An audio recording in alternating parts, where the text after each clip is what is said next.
Student, good morning to all of you. आज जो है बेटा आपका 6th क्लास में स्वागत है। कौन सी क्लास में?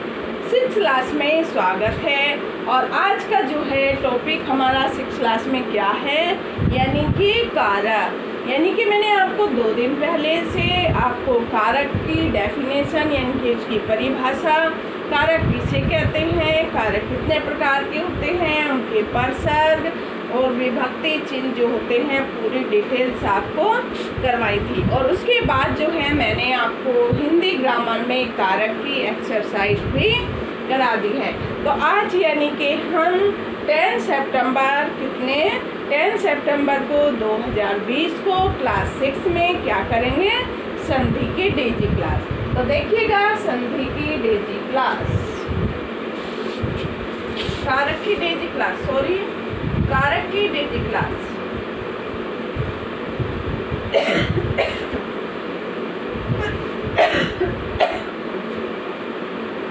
तो देखिएगा बेटा, कारक बच्चों जरा इन वाक्यों को पढ़कर देखो। 1. मैं जाकिर हुसैन तबला वादन कार्यक्रम में गया। 2. मेरा घर मंदिर बहुत पास है। 3. नीता कमीज गीली है। 4. बंदर पेड़ बैठे हैं। क्या ये वाक्य कुछ अटपटे से लग रहे हैं? अवश्य हाँ। क्या इन वाक्यों के अर्थ समझने में कठिनाई हो रही है? अवश्य हाँ। क्या इन वाक्यों में संज्ञा और क्रिया शब्द हैं, फिर भी अर्थ स्पष्ट नहीं हो रहा है? आओ अब इन्हें इस प्रकार लिखें। 1. मैं जाकिर हुसैन के तबला वादन कार्यक्रम में गया। 2. मेरा घर मंदिर के बहुत पास है। 3.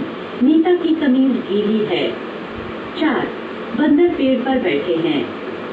के, में, से, की आदि परसर्गों द्वारा वाक्य अर्थपूर्ण बन गया। इनके प्रयोग से संज्ञा तथा सर्वनाम का वाक्य की क्रिया तथा अन्य शब्दों से संबंध जुड़ जाता है।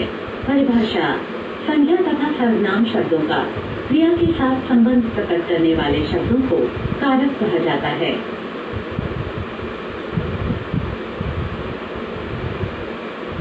उद्देश्य: कारक के भेद: कर्ता कारक, कर्म कारक, करण कारक, संप्रदान कारक, अपादान कारक, संबंध कारक, अधिकरण कारक, संबोधन कारक।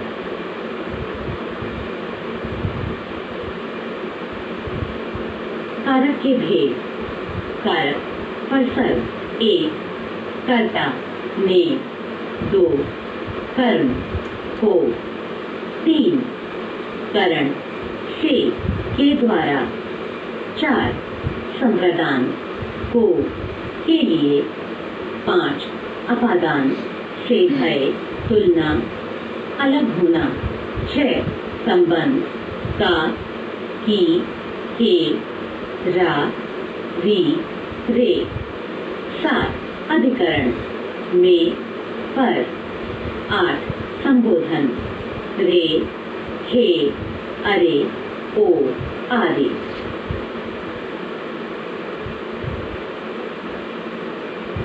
आओ अब इन कारकों को हम विस्तार से पढ़ते हैं। कर्ता कारक: क्रिया को करने वाला कर्ता होता है। काम करने वाले के लिए प्रयोग में लाए जाने वाले शब्द को कर्ता कारक कहते हैं। क, माँ ने स्वेटर बनाया। ख, अर्पित ने गीत गाया। ग, कुसुम चौक लाई। इन वाक्यों में माँ, अर्पित, कुसुम कर्ता हैं। इनके साथ कर्ता कारक का परसर्ग ने लगा है। कई बार कर्ता कारक के साथ परसर्ग नहीं लगता। कुसुम के साथ ने परसर्ग नहीं है।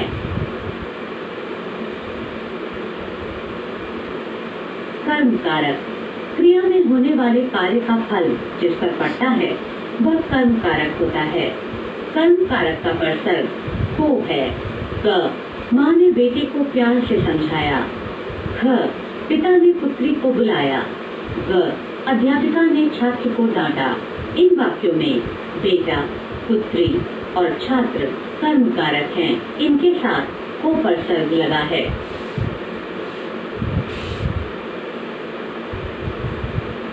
करण कारक जो शब्द क्रिया के साधन या माध्यम का बोध कराए वह करण कारक होता है, अर्थात कर्ता जिस साधन या माध्यम से कार्य करता है वह करण कारक होता है। करण कारक के परसर्ग से, के द्वारा हैं।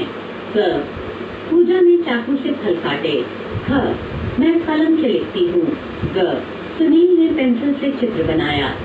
इन वाक्यों में चाकू, कलम, पेंसिल करण कारक हैं। इनके साथ से परसर्ग लगा है।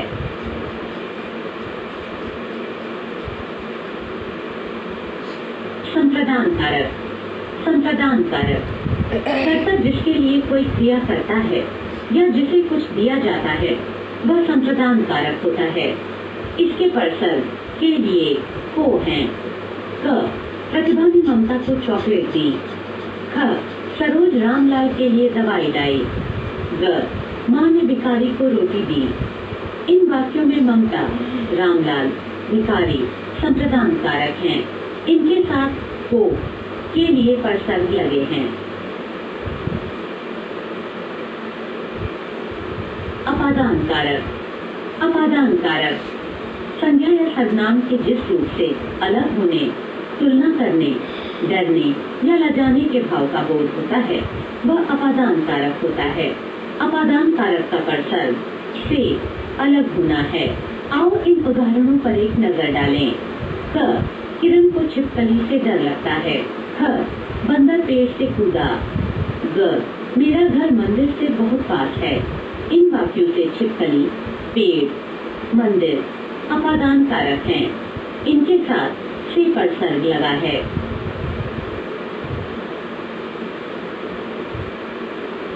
संबंध कारक संज्ञा या सर्वनाम के जिस रूप से उनका दूसरी संज्ञा या सर्वनाम से संबंध प्रकट होता है वह संबंध कारक होता है। संबंध कारक के परसर्ग का, ही, के, रा, री, रे हैं। क, नलिन की कमीज गीली है।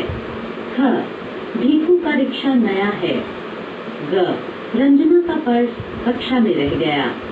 इन वाक्यों में नलिन, भीखू, रंजना संबंध कारक हैं। इनके साथ की और का परसर्ग लगे हैं।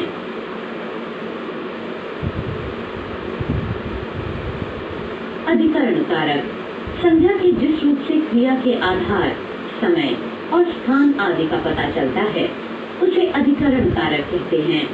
अधिकरण कारक के परसर्ग में, पर हैं। क, छत पर मत कूदो। ख, उसके पर्स में बहुत पैसे हैं। ग, अरविंद रिक्शा में बैठ गया। घ, बंदर पेड़ पर बैठे हैं। इन वाक्यों में छत, पर्स, रिक्शा, पेड़ अधिकरण कारक हैं। इनके साथ पर, में परसर्ग लगे हैं।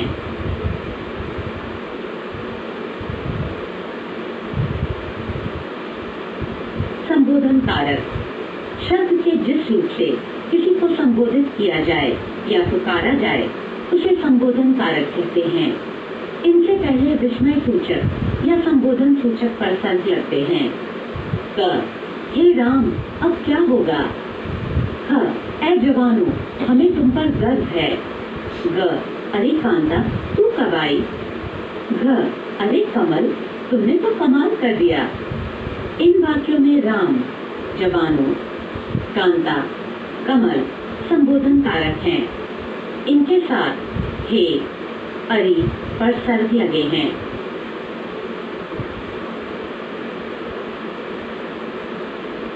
सारांश कारक चिन्हों के बिना वाक्य अधूरे और अर्थहीन होते हैं। कारक चिन्हों को परसर्ग कहते हैं। संज्ञा या सर्वनाम के जिस रूप से उनका संबंध क्रिया से जाना जाता है उसे कारक कहते हैं। कारक के 8 भेद हैं। कर्ता, कर्म, करण, संप्रदान, अपादान, संबंध, अधिकरण, संबोधन। तो इसमें बेटा आपको बताया कि कारक किसे कहते हैं, कारक जो है कितने प्रकार के होते हैं, उनकी डेफिनेशन आपको एक एक करके बताई गई है। तो सभी बच्चों ने ध्यान दिया होगा इसमें बेटा। तो इसमें जो है एक बार आप दोबारा दोहराई करोगे। जिन बच्चों के समझ में नहीं आया एक बार दोबारा इसको नोट करोगे, यानी कि इसको डीजी क्लास में देखेंगे। सभी बच्चे ध्यान देंगे। देखिए बच्चों, जरा इन वाक्यों को पढ़कर देखो। 1. मैं जाकिर हुसैन तबला वादन कार्यक्रम में गया। 2. मेरा घर मंदिर बहुत पास है। 3. नीता कमीज गीली है। 4. बंदर पेड़ बैठे हैं।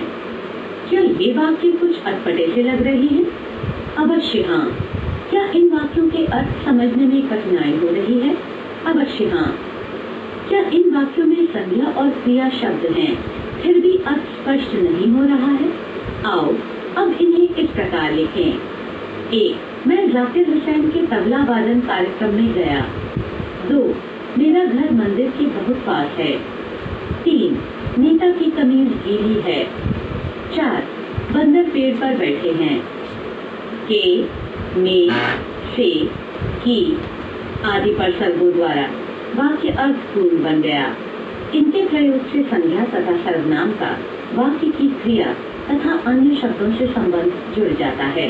परिभाषा: संज्ञा तथा सर्वनाम शब्दों का क्रिया के साथ संबंध प्रकट करने वाले शब्दों को कारक कहा जाता है।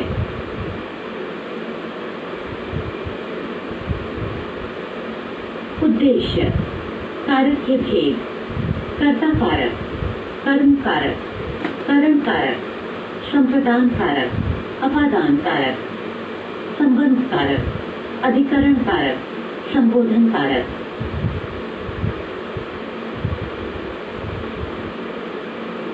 कारक के भेद: कारक परसर्ग 1. कर्ता ने।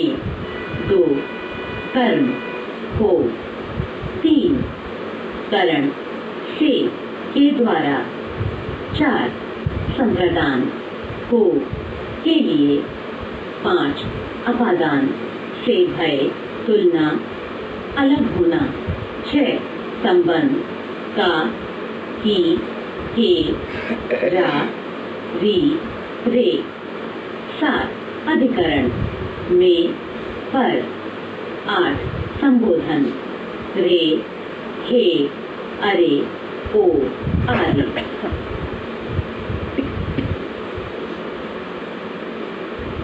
आओ अब इन कारकों को हम विस्तार से पढ़ते हैं। कर्ता कारक: क्रिया को करने वाला कर्ता होता है। काम करने वाले के लिए प्रयोग में लाए जाने वाले शब्द को कर्ता कारक कहते हैं। क. माँ ने स्वेटर बनाया। ख. अर्पित ने गीत गाया। ग. कुसुम चौक लाई। इन वाक्यों में माँ, अर्पित, कुसुम कर्ता हैं। इनके साथ कर्ता कारक का परसर्ग ने लगा है। कई बार कर्ता कारक के साथ परसर्ग नहीं लगता। कुसुम के साथ ने परसर्ग नहीं है। कर्म कारक: क्रिया में होने वाले कार्य का फल जिस पर पड़ता है वह कर्म कारक होता है। कर्म कारक का परसर्ग को है। क. माँ ने बेटे को प्यार से समझाया। ख. पिता ने पुत्री को बुलाया। ग. अध्यापिका ने छात्र को डांटा। इन वाक्यों में बेटा, पुत्री और छात्र कर्म कारक हैं। इनके साथ को परसर्ग लगा है।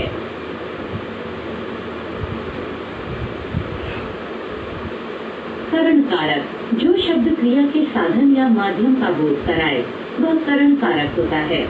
अर्थात कर्ता जिस साधन या माध्यम से कार्य करता है वह करण कारक होता है। करण कारक के परसर्ग से के द्वारा हैं। क. पूजा ने चाकू से फल काटे। ख. मैं कलम से लिखती हूँ। ग. सुनील ने पेंसिल से चित्र बनाया। इन वाक्यों में चाकू, कलम, पेंसिल करण कारक हैं। इनके साथ से परसर्ग लगा है।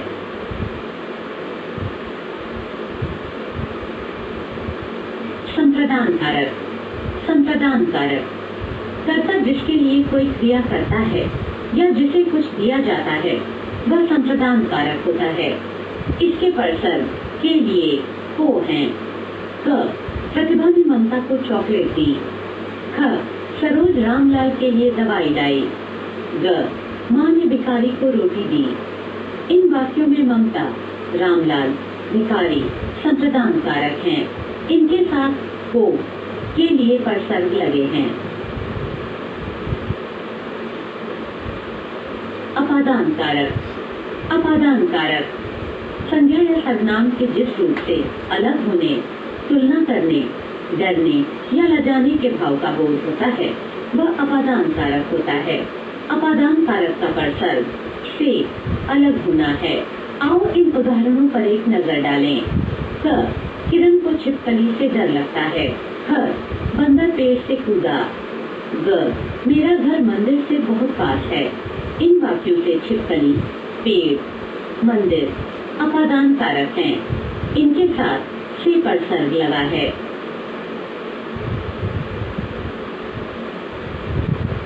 संबंध कारक संज्ञा या सर्वनाम के जिस रूप से उनका दूसरी संज्ञा या सर्वनाम से संबंध प्रकट होता है वह संबंध कारक होता है। संबंध कारक के परसर्ग का, ही, के, रा, री, रे हैं। क नलिन की कमीज गीली है।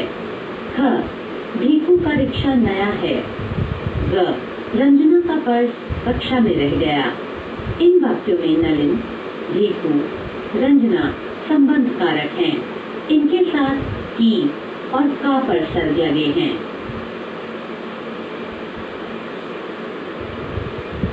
अधिकरण कारक संज्ञा के जिस रूप से क्रिया के आधार, समय और स्थान आदि का पता चलता है उसे अधिकरण कारक कहते हैं। अधिकरण कारक के परसर्ग में, पर हैं। क छत पर मत कूदो। ख उसके पर्स में बहुत पैसे हैं। ग अरविंद रिक्शा में बैठ गया। घ बंदर पेड़ पर बैठे हैं। इन वाक्यों में छत, पर्स, रिक्शा, पेड़ अधिकरण कारक हैं। इनके साथ पर, में परसर्ग लगे हैं।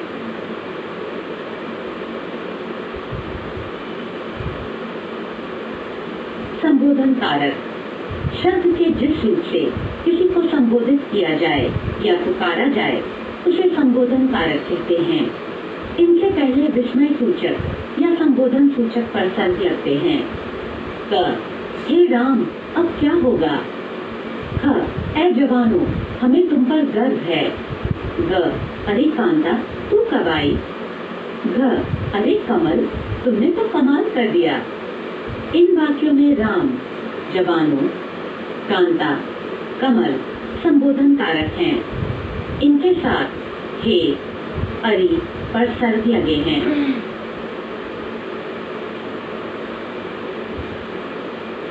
सारांश कारक चिन्हों के बिना वाक्य अधूरे और अर्थहीन होते हैं। कारक चिन्हों को परसर्ग कहते हैं। संज्ञा या सर्वनाम के जिस रूप से उनका संबंध क्रिया से जाना जाता है उसे कारक कहते हैं। कारक के 8 भेद हैं। कर्ता, कर्म, करण, संप्रदान, अपादान, संबंध, अधिकरण, संबोधन। तो आज जो है बेटा 6 क्लास को हमने कराई है डेजी क्लास। और डेजी क्लास में क्या कराया है आज? कारक। कारक के भेद, उनकी परिभाषाएं, उनके बारे में उदाहरण जो है अन्य तरीके से इसमें समझाया है। तो सभी बच्चों को समझ आ गया होगा। सभी बच्चे जो है ये ध्यान से देखेंगे। आज जो है 6 क्लास के लिए 10 सितंबर 2020 को इतना ही। Have a nice day.